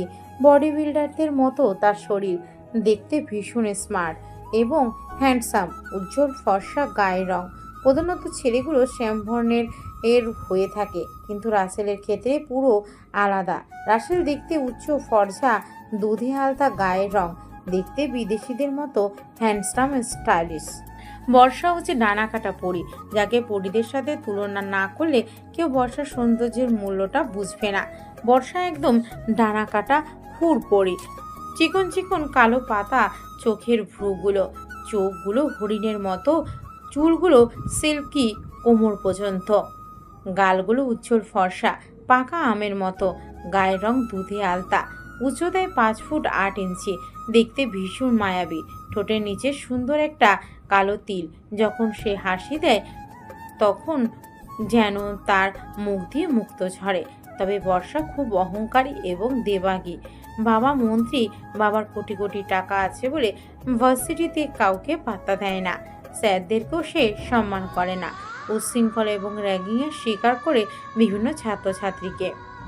অহংকারী বর্ষা কাউকে তোয়াক্কা করে না, কারণ বাপের কোটি কোটি টাকা আছে বলে। দেখতে দেখতে ভার্সিটিতে প্রবেশ করে রাসেল। রাসেলকে দেখে ভার্সিটির উপস্থিত থাকা শিক্ষক, শিক্ষিকা, ছাত্রছাত্রী সবাই অবাক হয়ে যায়। এমনকি উপস্থিত থাকা বর্ষাকে রাসেলকে দেখে টাসকি খেয়ে যায়। রাসেলকে জল জীবন্ত পায়ে হেঁটে ভার্সিটির মাঠে প্রবেশ করতে দেখে হাঁ করে তাকিয়ে আছে। কেউ কোনো কথা বলতে পারে না, কথা বলার ভাষা হারিয়ে ফেলেছে। বর্ষা তো এখনও নিজের চোখে বিশ্বাস করতে পারছে না। বর্ষা সুলতানার উদ্দেশ্যে বলে ওঠে, কি রে সুলতানা, আমি কি নিজের চোখে দেখছি নাকি আমি ভুল দেখছি? কি করে এটা সম্ভব? আমি তো আমার নিজের চোখে বিশ্বাস করতে পারছি না যে আমি স্বপ্নে দেখছি না বাস্তবে দেখছি। বর্ষার কথা শুনে এবার সুলতানা বলে ওঠে, না রে বর্ষা, তুই যেটা দেখছিস আমিও ঠিক সেটাই দেখছি।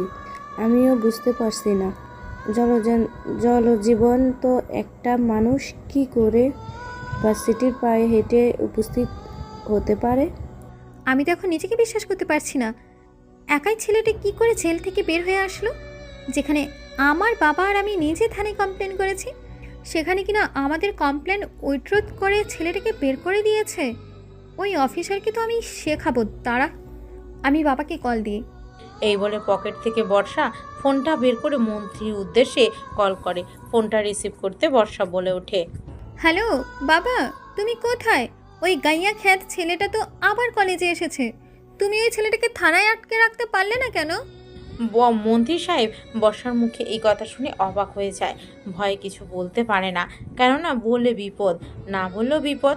মন্ত্রী কি করবে বুঝতে পারে না। অবশেষে মন্ত্রী মেয়ের উদ্দেশ্যে বলে ওঠে, দেখ মা, ওই ছেলেটার সাথে কোনো ঝামেলা করিস না। ছেলেটা গরিব অনাথ, তাই তাকে ছেড়ে দিছি। ছেলেটা খুব ভালো, আমাকে অনেক সম্মান করে।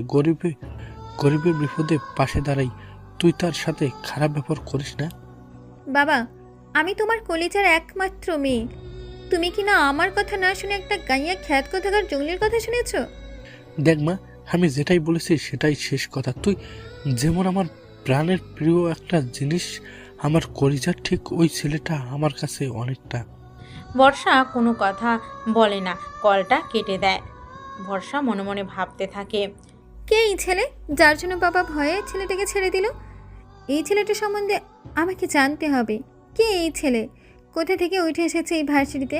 আর কেনই বা হঠাৎ করে এই ছেলে ভার্সিটিতে এসেছে পড়তে? এত গরিব, এত দামি একটা ভার্সিটিতে কেন সে ভর্তি হয়েছে? সব কিছু খুঁজে বের করতে হবে। অন্যদিকে পায়ে হেঁটে ভার্সিটির ভিতরে প্রবেশ করছিল রাসেল। রাসেলকে দেখে সবাই হতবাক হয়ে গেছে। রাসেলকে দেখে রাজ বলে ওঠে, কিরে রাসেল, তোকে না পুলিশে ধরে নিয়ে গেল? আর তোর নামে তো এই শহরের মন্ত্রী আর তার মেয়ে বর্ষা মামলা করেছিল। থানা থেকে তোকে পুলিশ ছেড়ে দিল কি করে? রাজের কথা শুনে রাসেল একটা মুচকি হাসি দেয়।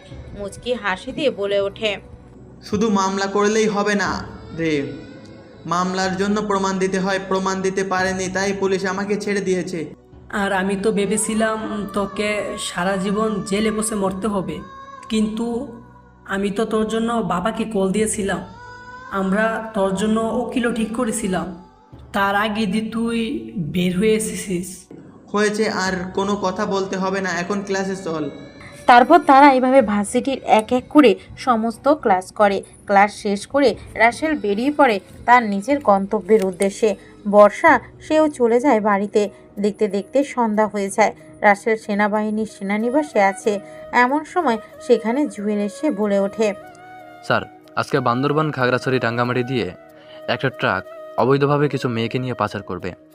সাথে সেখানে কয়েক কোটি টাকা ডোনেশন হিসেবে আমাদের দেশে ট্রান্সফার করা হবে। আমি জানি সবটা, তুমি সব কিছুই রেডি করো এবং সবাইকে তৈরি থাকতে বলো। জি স্যার, এসব কিছু আপনার ভার্সিটি থেকে তৈরি হচ্ছে। এই বিষয়ে আপনার ভার্সিটির প্রিন্সিপাল জড়িত আছে সম্ভবত। শুধু প্রিন্সিপাল নয়, বরং শহরের বড় কোনো মাথা যে প্রিন্সিপালকে সাপোর্ট দিচ্ছে, না হলে প্রিন্সিপাল একা এত বড় কাজ করার সাহস পাবে না। শহরে এমন কোনো রাজনৈতিক ব্যক্তি আছে যে প্রিন্সিপালকে পেছন থেকে সাপোর্ট করছে। জি স্যার, আমি বুঝতে পেরেছি। এই সেই লোকগুলোকে খুঁজে পেলে এই কেসের সমাধান ঘটবে। তারপর জুয়েল আর কোনো কথা না বলে বেরিয়ে পড়ে। দেখতে দেখতে প্রায় 10 থেকে 15টা গাড়ি রেডি করে, যে গাড়িগুলোতে বিভিন্ন অস্ত্র এবং অসংখ্য সেনাবাহিনী গাড়িগুলোর মধ্যে উঠে পড়ে। প্রায় 300 সেনাবাহিনী মিসাইল এবং আরও কিছু অস্ত্র গাড়িগুলো লোড করে তারপর বেরিয়ে পড়ে বান্দরবন খাগড়াছড়ি রাঙামাটির উদ্দেশ্যে, যেখান দিয়ে সন্ত্রাসীরা বিভিন্ন অস্ত্র এবং নারী পাচার করবে, সাথে বিদেশের টাকা বাংলাদেশে আনবে। দেখতে দেখতে আকাশে উড়াল দেয় তিনটে হেলিকপ্টার। একটা হেলিকপ্টারে একাই বসে আছে জুয়েল আর রাসেল। বাকি দুটো হেলিকপ্টারে প্রায় 30 জন সৈনিক, যারা আকাশপথে যুদ্ধ করবে সেই ছেলেগুলোর সাথে। মাটি পথ দিয়ে রাস্তা ধরে রওনা দিয়েছে প্রায় 300 সৈনিক। রাত 9টা বেজে যায়। দেখতে দেখতে কয়েক ঘন্টা অতিক্রম করে তারা চলে আসে রাঙামাটিতে এসে তারা নিজেদের মতো করে পজিশন নিয়ে নেয়।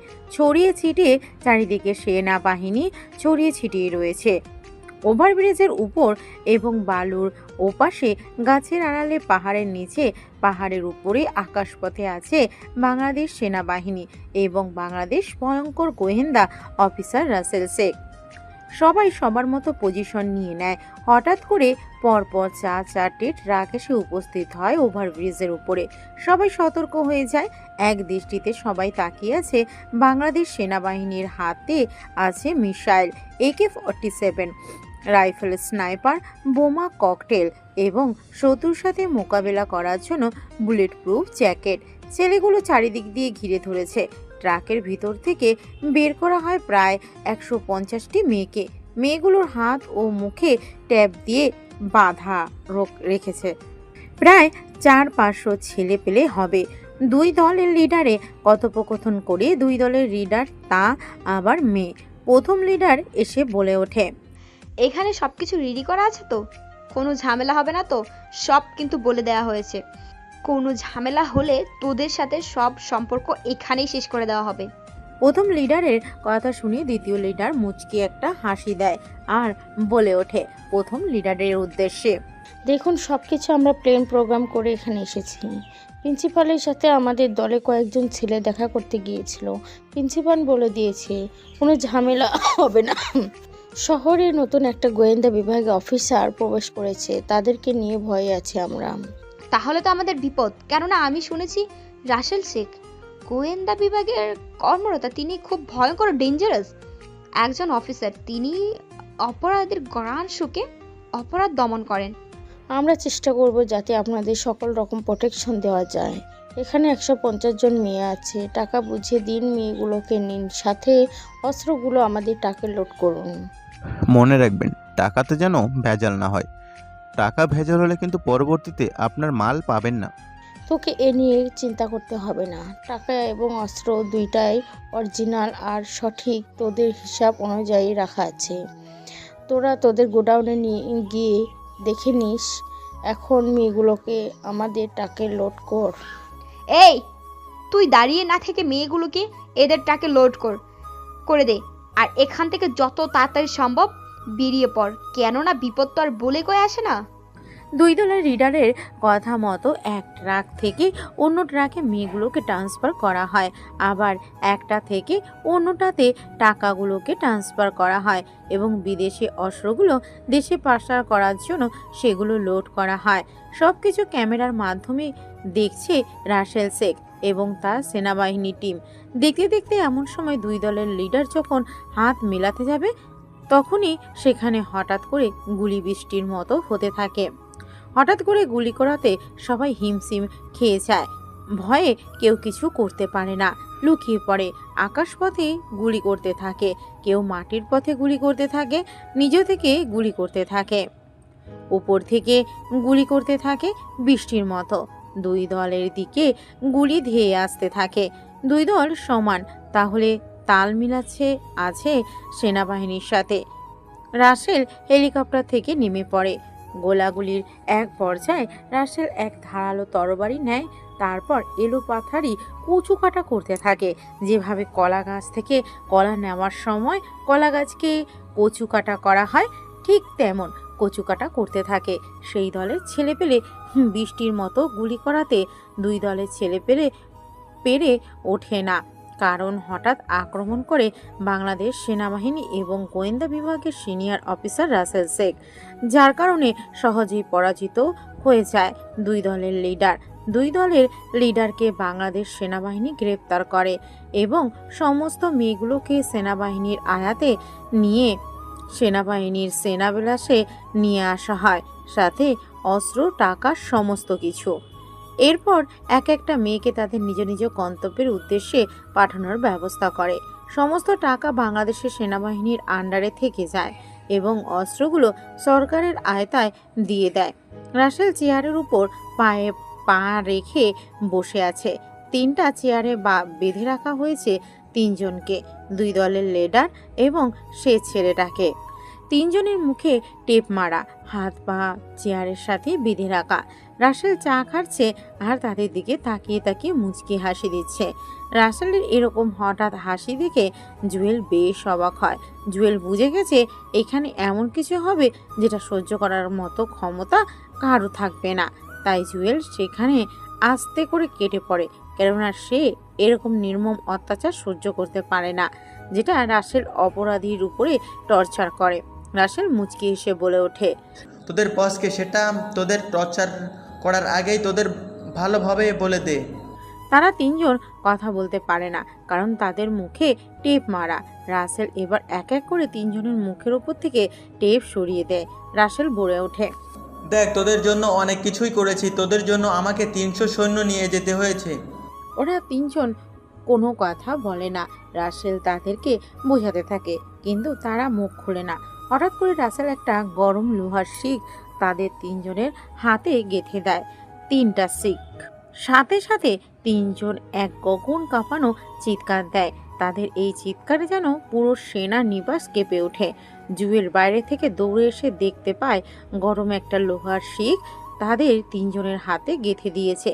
ব্যথায় ছটফট করতে থাকে তারা তিনজন, যেন জীবনটা শরীর থেকে বেরিয়ে যাচ্ছে, আত্মাটা যেন তাদের জীবন থেকে পালিয়ে যাচ্ছে। এরপর রাসেল তাদের মুখের উপর আরও ট্যাপ মেরে দেয়। তারপর তাদের পায়ের নিচে 3টা গরম পানির বালতি রাখে। তারপর তাদের তিনজনের পাগুলো সে গরম পানিতে চেপে ধরে। মুহূর্তের মধ্যে পাগুলো পুড়ে সেখানে ফোসকা দিয়ে দেয়। ছেলেটা সহ 2 দলের লিডার গোঙাতে থাকে। ব্যথা আর যন্ত্রণা যেন তারা সহ্য করতে পারে না। এরপর তাদের পায়ের নিচ থেকে গরম পানি সরিয়ে নেওয়া হয়। তারপর রাসেল নিজের পা দিয়ে তাদের তিনজনের পাগুলো চেপে ধরে। মুহূর্তের মধ্যে ফোসকাগুলো গলে গিয়ে পাটা ন্যাচাকার আর অবস্থা হয়ে যায়। দেখতে কেমন যেন ভয়ঙ্কর লাগে। পা দুটো বিশ্রী হয়ে যায়। প্রায় তিনজনে আধমরা হয়ে গেছে। রাসেল এবার মুচকি হেসে তাদের মুখের টেপগুলো আবার সরিয়ে দেয় আর বলে ওঠে, এখনো তোদের হাতে অনেক সময় আছে, সত্যি সত্যি বলবি নাকি আরও অত্যাচার করব। এবার তারা তিনজন হাঁপিয়ে গেছে ভয়ে। 2 দলের লিডার সহ ছেলেটা মুখ খুলতে বাধ্য হয়। প্রথম লিডার বলে ওঠে, প্লিজ স্যার, আমাদের উপর আর অত্যাচার করবেন না। আমরা আপনার অত্যাচার আর সহ্য করতে পারছি না। আমি হলাম বিদেশের একজন এজেন্ট। আমি দেশে থেকে বিভিন্ন কন্ট্রাক্টর কাজ করে থাকি। প্রথম মহিলা লিডারটা কাঁদতে থাকে। এই বলে দ্বিতীয় মহিলা লিডার বলে ওঠে, আমি এদেশেই মানুষ। আমি প্রিন্সিপালের আন্ডারে কাজ করি, তবে প্রিন্সিপালের সাথে কে কে জড়িত আছে আমি এর কোনো কিছুই জানি না। স্যার, আর আমাকে মারবেন না, আমি আর সহ্য করতে পারছি না। আমি যা জানি সবটাই আপনাকে বলে দিচ্ছি। আমি বাংলাদেশেরই মানুষ, প্রিন্সিপালের আন্ডারেই কাজ করি, তবে প্রিন্সিপালের শহরের মেয়রের সাথে জড়িত আছে। প্রিন্সিপালকে ফুল সাপোর্ট দিচ্ছে শহরের মেয়র। যত কোটি টাকা হয় তারা দুজনেই ভাগাভাগি করে নিয়ে নেয়। আমরা দুজনের কাছ থেকে মেয়েগুলোকে কিনে নিতাম, তারপর সেগুলোকে আমরা বিভিন্ন দেশে বিক্রি করতাম ডবল মুনাফা, যেমন কানাডা, ইউরোপ, আমেরিকা, ফ্রান্স, চীন, Japan, Thailand, Indonesia, Malaysia, Dubai, Brazil, Argentina, এই দেশগুলোতে বিক্রি করে দিতাম অধিক মুনাফা নিয়ে। আমি এদেশেই মানুষ। আমি প্রিন্সিপালের আন্ডারে কাজ করি, তবে প্রিন্সিপালের সাথে কে কে জড়িত আছে আমি এর কোনো কিছুই জানি না। আর আমরা গোডাউন থেকে মেয়েগুলোকে নিয়ে এদের কাছে বিক্রি করে দিতাম কোটি কোটি টাকা নিয়ে। সাথে এরা আমাদের অস্ত্র আর টাকা দিত। স্যার, আমি যতটুকু জানি সবটাই বলে দিয়েছি। আমি প্রিন্সিপাল আর মেয়রের আন্ডারে কাজ করতাম, বিনিময়ে তারা আমাকে টাকা দিত। তাদের সাথে অনেক ছেলেপেলেই কাজ করে যারা কলেজে এখনও আছে।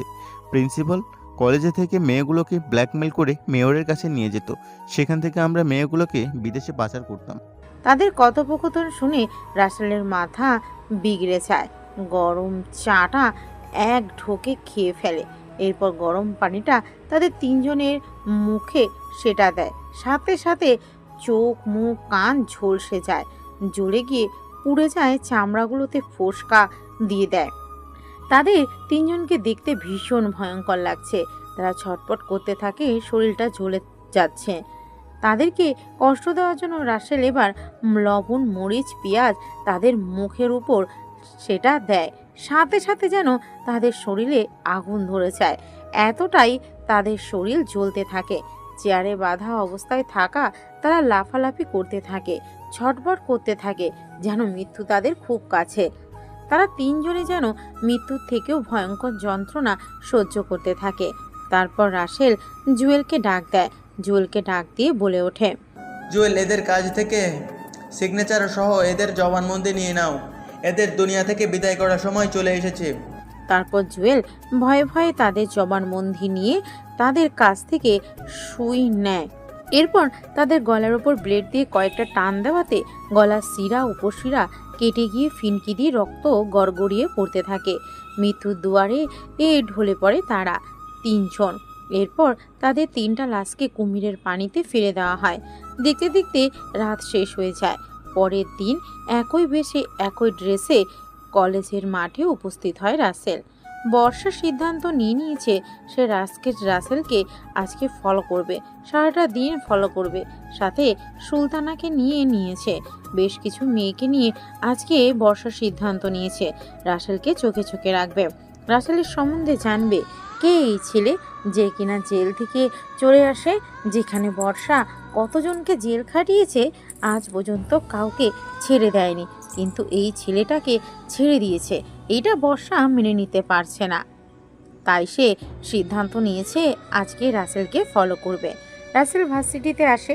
ভার্সিটিতে এসে পুরো ভার্সিটি ঘুরে দেখতে থাকে কোথায় কি আছে না আছে। প্রিন্সিপালের রুমের দিকে রওনা দেয় রাসেলের পিছন পিছন বর্ষা, তামান্না, সুলতানা এবং আরও কিছু ছেলে মেয়ে তাকে ফলো করতে থাকে।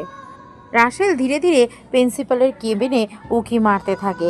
প্রিন্সিপাল ভিতরে কিছু একটা করছে। এমন সময় টেবিলের উপরে রাখা প্রিন্সিপালের ফোনটা বেজে ওঠে। প্রিন্সিপাল ফোনটা রিসিভ করতেই ফোনের ওপাশ থাকা ব্যক্তিটা বলে ওঠে, প্রিন্সিপাল, তুমি সতর্ক ও সাবধান হয়ে যাও। কাল রাতে আমি খবর পেয়েছি বাংলাদেশের গোয়েন্দা বিভাগে রাসেল শেখ আমাদের কালো ধান্দার উপরে তার বাঘের থাপা মেরেছে। মেয়েগুলোকে সে নিজেদের আপনজনের কাছে ফিরিয়ে দিয়েছে, কোটি কোটি টাকা এবং অস্ত্রগুলো লুট করে নিয়েছে এবং মেরে ফেলেছে সেই তিনজন ছেলে মেয়েকে। প্রিন্সিপাল এই কথা শুনে তো চমকে ওঠে, কয়েক হাত দূরে গিয়ে ছিটকে পড়ে। ভয়ে বুক ধকভক করতে শুরু করেছে। হঠাৎ ঘাম ঝরতে শুরু করে। রাসেল বুঝতে পারে না হঠাৎ করে প্রিন্সিপালের কি হলো যে প্রিন্সিপাল ভয়ে এমন করছে। রাসেল বিষয়টা ভাবতে থাকে। প্রিন্সিপাল ভয়ে ভয়ে বলে ওঠে, কিন্তু ওর তো একথা জানার কথা নয়। কাল রাতে বান্দরবান খাগড়াছড়ি রাঙামাটিতে মালগুলো পাচার করছিলাম, ওখানে ও খবর পেল কার থেকে? প্রিন্সিপাল, তুমি হয়তো জানো না যে রাসেল শেখ কতটা ভয়ঙ্কর ও ডেঞ্জারাস একজন অফিসার। সেই অপরাধীদের ঘেরান সুখে অপরাধীদের জায়গায় চলে যায় আর সেইখানে গিয়ে অপরাধীদের নিঃশঙ্কভাবে হত্যা করে। ওর ক্যালেন্ডারে নেই কোনো দাড়ি, নেই কোনো কমা, একদম ফুল স্টপ। আমি সিদ্ধান্ত নিয়েছি আমি আজকেই এই ভার্সিটি থেকে পালিয়ে যাব, আর এখানে থাকা যাবে না। কেননা বিপদ কোনো সময় ভার্সিটিতে চলে আসবে, বলা যাবে না। রাসেল বুঝতে পারে না যে প্রিন্সিপাল হঠাৎ করে এত ঘাবড়ে গেল কেন। রাসেল ভাবতে থাকে কি হতে পারে। রাসেল এবার নিজের পকেট থেকে একটা বক্স বের করে, তারপর রোবোটিং একটা মশা বের করে জানালা হালকা ফাঁকা করে ভিতরে ঢুকিয়ে দেয়, যেখানে প্রিন্সিপালের সব কথা শোনা যাবে এবং ভিডিও কলে কার সাথে কথা বলছে সেটা স্পষ্ট দেখা যাবে। রিমোট কন্ট্রোল দিয়ে কন্ট্রোল করতে থাকে সেই মশাটাকে। তারপর কানে হেডফোন লাগিয়ে রাসেল প্রিন্সিপাল ও মেয়রের সমস্ত কথা শুনতে থাকে। ফোনের ওপাশে মেয়র বলছে। মেয়রকে দেখে বেশ খানিকটা অবাক হয় রাসেল, তবুও মুচকি একটা হাসি দেয়। বর্ষা ও তার দলবল রাসেলের কর্মকাণ্ড দেখে হয়তোবা তারা বুঝতে পারে না আসলে এই ছেলেকে আর প্রিন্সিপালের কেবিনের দিকে এভাবে লুকিয়ে আছে কেন। তারা কোনো কিছুই বুঝতে পারে না, শুধু ভাবতে থাকে। তাদের মনে মনে অনেক কথা, কিন্তু জিজ্ঞেস করার সাহস পাচ্ছে না কাউকে। রাসেল সমস্ত কথা শুনতে থাকে। মেয়র বলে ওঠে, প্রিন্সিপাল, কালকে একটা ট্রাক যাবে কলেজে। তুমি যতগুলো ভার্সিটিতে ড্রাগস, মদ, বিয়ার এবং অস্ত্র আছে সবগুলোকে ট্রাকে লোড করে তুমিও সেখান থেকে পালিয়ে আসবে, যেন কেউ বুঝতে না পারে। আমরা কালকেই এই শহর ছেড়ে চলে যাব। কিন্তু স্যার, এতগুলো ছেলেমেয়ের সামনে দিয়ে কি করে মালগুলো ট্রাকে উঠাবো? সেখানে যদি ছদ্মবেশে রাসেল শেখ চলে আসে তাহলে কি হবে? দেখো, মরতে তো আমাদেরও হবে। মরার আগে একটু রিস্ক নিতে হবে, না হলে একুলো যাবে ওকুলো যাবে। তুমি একটা কাজ করো, ভার্সিটির পেছন দিক দিয়ে সব মালগুলো ট্রাকে লোড করে পেছনের গেট দিয়ে ট্রাকটাকে তুমি বের করবে। ঠিক আছে। তাদের কথোপকথন শুনে মুচকি একটা হাসি দেয় রাসেল। তারপর রাসেল পিছনে ঘুরে সমস্ত কিছু গুছিয়ে নিয়ে আবার নিজের ক্লাসরুমের উদ্দেশ্যে রওনা দেয়। বর্ষা ভাবতে থাকে আসলে ছেলেটা কে, কিন্তু বুঝতে পারে না। বর্ষা বলে ওঠে, সুলতানা, তুই জানিস এই ছেলেটা কি? আমার মোটেও সুবিধা মনে হচ্ছে না একে। দেখতে গরিব হলেও সত্যিকারের গরিব না। এর হাতে একটা কি যেন দেখলাম ড্রোনের মতো। ছেলেটাকে চোখে চোখে রাখতে হবে বর্ষা, তবেই আমরা বুঝতে পারবো আসলে এই ছেলেটার উদ্দেশ্যটা কি, কেন এই ভার্সিটিতে ভর্তি হয়েছে, ওর আসল পরিচয় কি। তুই একদম ঠিক বলেছিস। আজ থেকে ওকে আমি ফলো করব। ও যেখানে যাবে সেখানে আমি যাব। ও আসলে কে, ওর সত্যিকারের পরিচয়টা আমাকে বের করতেই হবে, যে করেই হোক। তারপর ওকে পুলিশে ধরিয়ে দিব। ছেলেটাকে দেখতে পুরো গুন্ডাদের মতো। এভাবে কথা বলে তারা চলে যায় নিজেদের ক্লাসরুমে। আজকে ফার্স্ট বেঞ্চে বসে আছে রাসেল। রাসেলের পাশে বসে আছে রাজ, তার বন্ধু। বর্ষা কোনো কিছু না বলে পেছনের বেঞ্চে গিয়ে বসে পড়ে। ম্যাডাম ক্লাস বোঝাতে থাকে, এক এক করে সমস্ত ক্লাস শেষ করে দেয়। তারপর ভার্সিটি ছুটি হয়ে যায়। গুটি গুটি পায়ে হেঁটে রাসেল চলে আসে একটা বস্তিতে। বর্ষা, সুলতানও আরও একটা মেয়ে মিলে ফলো করতে থাকে রাসেল। এটা বুঝতে পেরে বস্তির ভিতরে প্রবেশ করে রাসেল। তারপর কয়েকটা গলির ভিতর দিয়ে তাদেরকে চক্কর খাইয়ে হঠাৎ করে গায়েব হয়ে যায় রাসেল। বর্ষা ও তার দলবল হাজারো চেষ্টা করে রাসেলকে খুঁজে পেয়ে বের করতে পারে না। রাসেল সবার চোখে ধুলো দিয়ে চলে আসে সেনাবাহিনীর ক্যাম্পে। সেইখানে এসে সমস্ত কিছু তৈরি করতে বলে কালকের জন্য, কেননা কালকে ফাইনাল খেলা খেলবে রাসেল শেখ। তাই সবাইকে নিজেদের মতো করে তৈরি এবং প্রস্তুত থাকতে বলে সমস্ত কিছু নিয়ে কালকেই শহরের মেয়র এবং শহরের প্রিন্সিপালের জীবনের ইতিহাস শেষ করবে। রাসেল বলে ওঠে, জুয়েল, তুমি সমস্ত কিছু তৈরি করো। দেখো, কালকে ভার্সিটিতে শেষ খেলাটা খেলবো। চোর পুলিশ খেলাটা কালকে শেষ করতে হবে। হ্যাঁ স্যার, আমাদের সমস্ত কিছু তৈরি করা আছে। আপনি অর্ডার দেওয়া মাত্রই বৃষ্টির মতো গুলি করা হবে তাদেরকে। ঠিক আছে, কালকের জন্য সবাইকে তৈরি থাকতে বলো। এই বলে রাসেল নিজের কেবিনে চলে যায়। তারপর ল্যাপটপে বসে কিছু একটা করতে থাকে। দেখতে দেখতে রাত হয়ে সকাল হয়ে যায়।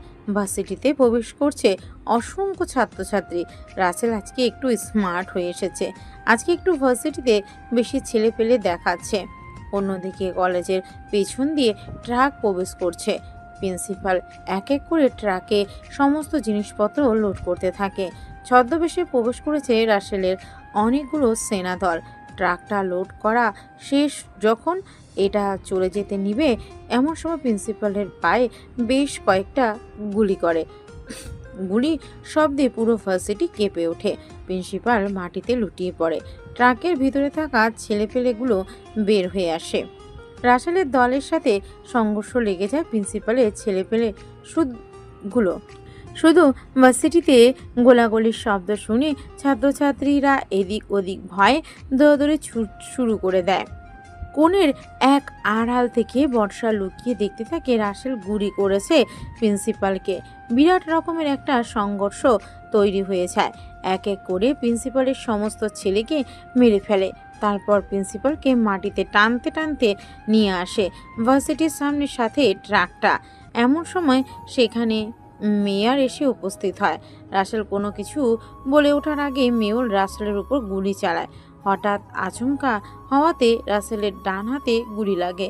এটা দেখে রাসেল একটা মুচকি হাসি দেয় আর বলে ওঠে, মেয়র, তুই ভীষণ বোকা। মরার জন্য চলে এলি নিজ থেকে আজরাইলের কাছে।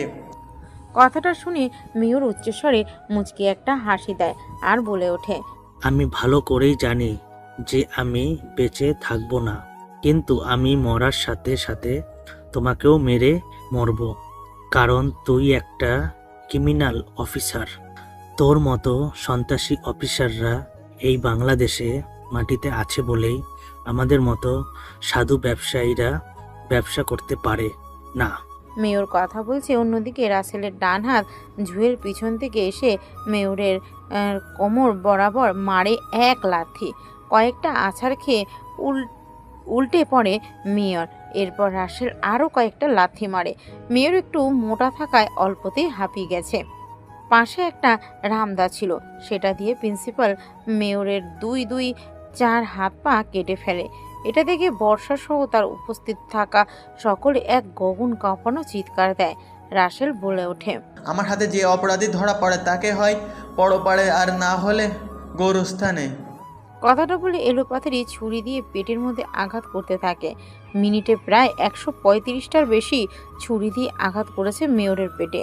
মেয়রের পেট কেটে মেয়রের পেটে থাকা সমস্ত কিছু ছুরির সাথে বের হয়ে আসে।